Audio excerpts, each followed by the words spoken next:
Hi, boys and girls.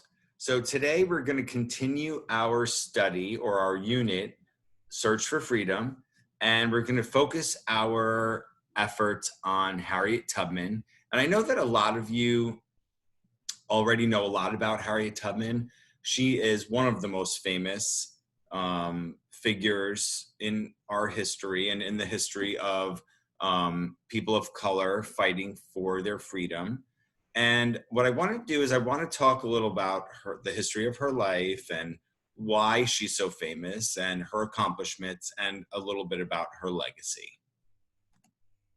So Harriet Tubman was born on March 10th, 1821 in Maryland, and her birth name was Araminta Ross, and her nickname was Minty. She was the daughter of slaves, and they lived on a plantation in Maryland. And she worked as a servant on the plantation from childhood, along with her family.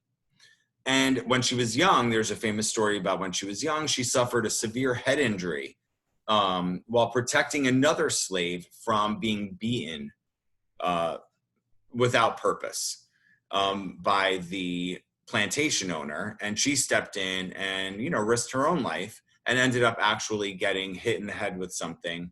And that injury plagued her for the rest of her life. She had dizzy spells, fainting spells, and such, but she worked through them. So those incidents can be traced back to that injury that she suffered as a child trying to help a fellow slave. And she remained a slave on that plantation until she was in her late 20s, actually. And life as a slave, as we've talked about in the past couple of weeks, was horrible. The working conditions were horrible. They were forced to work in extreme heat. They lived in the South, obviously, southern states. And during the spring and summer months, the heat could get well into the hundreds. Their living conditions were poor as well. They lived in the barns and the stables on the plantation. And just like when Harriet jumped in and tried to help the slave that was being beaten, beatings of slaves were very common and without purpose. Often they were beat for no reason. And it was commonplace for this to happen. And slaves were often randomly sold or traded amongst owners of plantations with no prior knowledge. So it could happen in the blink of an eye that they were suddenly being sold or traded to another plantation, to another slave owner. And you can imagine that if that happened and they were to be taken, hundreds of miles away to another state, they would often be separated from their families forever and they would never have contact with them again, which is obviously very, very sad to think about. Harriet herself was a very strong worker. And so the possibility of her being sold or traded to another slave owner was very real. And that was a constant fear for her. She was always afraid that this would happen because she knew what a good worker she was. And so she knew that the prospect of being sold or traded was always there and present for her. And she was afraid that she was going to be separated from her family. Because remember, her family were also slaves on the plantation where she was a slave as well. So let's talk about Harriet's escape to freedom. So we know that sometime in 1949, Harriet fled the plantation that she was working on, that she was enslaved on, in the middle of the night. And what she did was she fled north, using the North Star to guide her path. And she traveled the entire way in almost complete darkness, except for the illumination of the stars and the moon. And the land that she traveled through while traveling north from Maryland was woodlands. It was very dense. So dense woodlands can be very, very challenging to travel through, even when you have the light to guide you. And you can imagine that having almost near darkness with only the moon and the starlight can be very, very challenging. She traveled only by foot on this first trip, only at night, until she finally reached Philadelphia, Pennsylvania. And Philadelphia, Pennsylvania was a free city.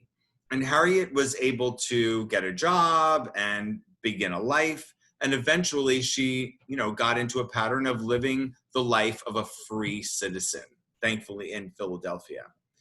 After about 2 years, Harriet decided that it was time that she was going to return to Maryland, to that plantation, because she was going to try and free the family members that she had to leave behind to gain and attain her own freedom. She successfully led her sister and her mother to freedom using the same path that she had used years earlier. And this path proved to be safe and successful over and over again. And so was born the Underground Railroad.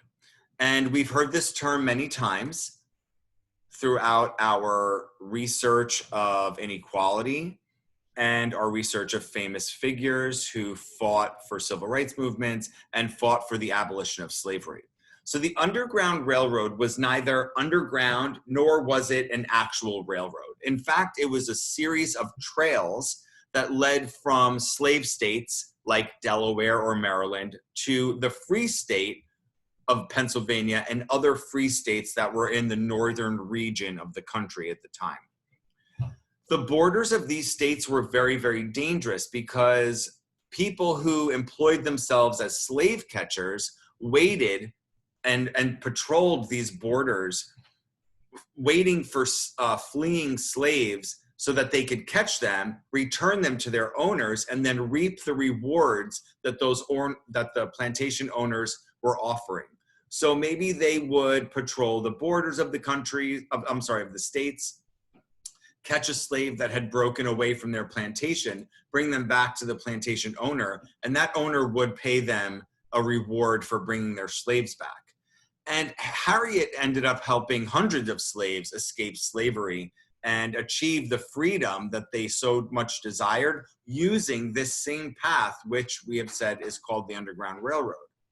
Harriet depended heavily on families that she knew and trusted along the way, especially Quaker families who were willing to break the law and hide slaves that were freeing their constraints and their plantation owners.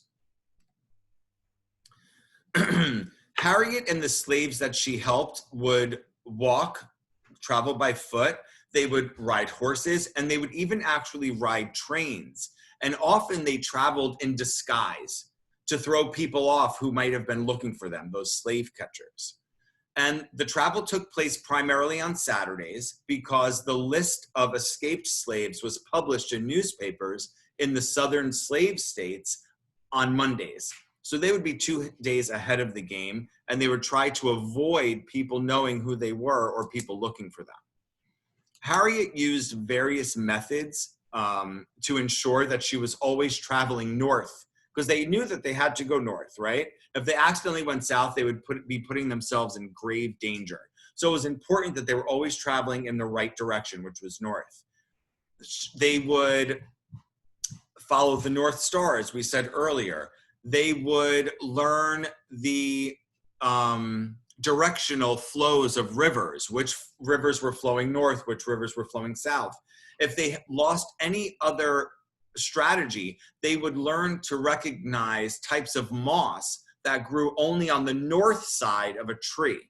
So they used many different strategies. And I think it's important to remember that at this time, and especially these people, Harriet didn't have an education. So any strategy that she used was self-taught. So it's very important to realize that she was really a pioneer, and she was really teaching herself along the way. And she was taking on strategies that most people would have a hard time learning even in school or university. Harriet became known as the conductor of the Underground Railroad, and she posed a serious threat to plantation owners in the South who invested a lot of money in the slaves that they bought because the harvesting of their crops depended on the level of work that they could get out of the slaves that they owned. And at one point, $40,000 was a lot of money at this time. A $40,000 bounty was put on Harriet's head, and slave catchers worked tirelessly to capture her. okay? And the reward was paid whether she was dead or alive upon capture and delivery. So it was really important that Harriet stayed alive, not only because she was helping other slaves escape slavery, but because she was really fighting a bigger war against the owning of slaves by plantation owners. And so by 1860, just prior to the beginning of the Civil War, which we learned a little about last week, Harriet had made 19 successful trips north along the Underground Railroad. She helped save and free up to 300 slaves, and she nor any of her what they called passengers on the Underground Railroad were ever caught. So they were able to elude those slave catchers time and time again, which is a really big task that they were able to achieve. During the Civil War, which started a few years after she stopped traveling the Underground Railroad, Harriet actually worked as a cook, a nurse, and a spy for the Union Army. And we learned last week that the Union Army was the federal army that was fighting to abolish slavery and keep the Union intact. And after the Civil War, Harriet settled in Troy, New York, which isn't too far. It's upstate New York, where she died peacefully in 1913 at the age of 92. So I think it's important to remember what an important figure Harriet Tubman is, not only in the fight to abolish slavery, but also in the history of our country and what a symbol of equality and perseverance that she is.